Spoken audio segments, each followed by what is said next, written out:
எனக்கு பாவமா இருந்து.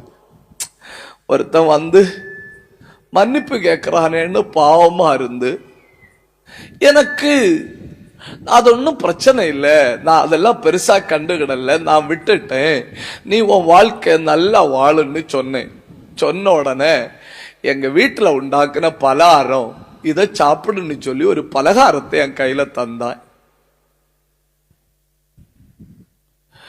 பலகாரத்தை கையில தந்த உடனே நான் நினைச்சேன், பாவம் திருந்திட்டான். என்ன பண்ணிட்டான்? திருந்திட்டான் அப்படின்னு சொல்லி பக்கத்துல இருந்த டீ கடையில கொண்டு போய் அவனுக்கு ஒரு டீ வாங்கி கொடுத்தேன். நானும் டீய குடிச்சு இந்த பலகாரத்தை சாப்பிட்டேன். உண்மை சொல்றேன் பாஸ்டர், அந்த பலகாரத்தை சாப்பிட்ட உடனே எனக்கு தலை சுட்டுச்சு. நான் அந்த டேபிள்ல இருந்து சேர்ல இருந்து கீழே விழுந்துடுவனோன்னு எனக்கு தோணுச்சு.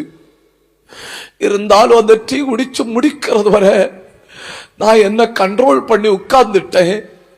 அவன் போயிட்டான். நான் வீட்டுக்கு வந்தேன். வீட்டுக்கு வந்த உடனே ஒமிட் பண்ண தொடங்கினேன். ஒவ்வொரு தடவை நான் ஒமிட் பண்ணும்போ என் நரம்புல எங்கேயோ பிடிக்கிறது எனக்கு ஃபீல் ஆகுது. நான் என்னை விட்டு கொடுக்க மாட்டேன்னு சொல்லி கண்ட்ரோல் பண்ணி பார்க்கிறேன் பாஸ்டர், என்னால முடியல. அசுத்தாவி என்ன மொத்தமா அமுக்கிட்டு,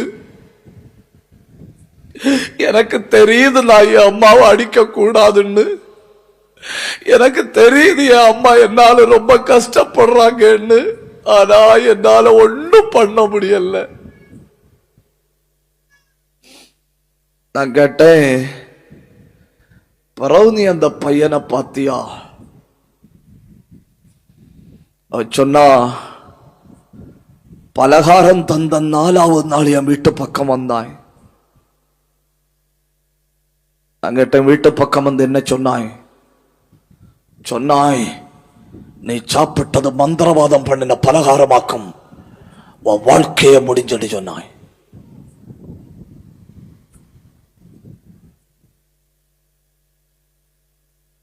எப்படி சாத்தான் உரிமை கொண்டாடுறான்னு பாருங்க. கொஞ்ச காலமா போராடிட்டு இருக்கிறேன். அந்த மகள்கிட்ட சொன்னேன், கர்த்தர் உன்னை மறுபடியும் விடுவிக்க போகிறார். தப்புதான்.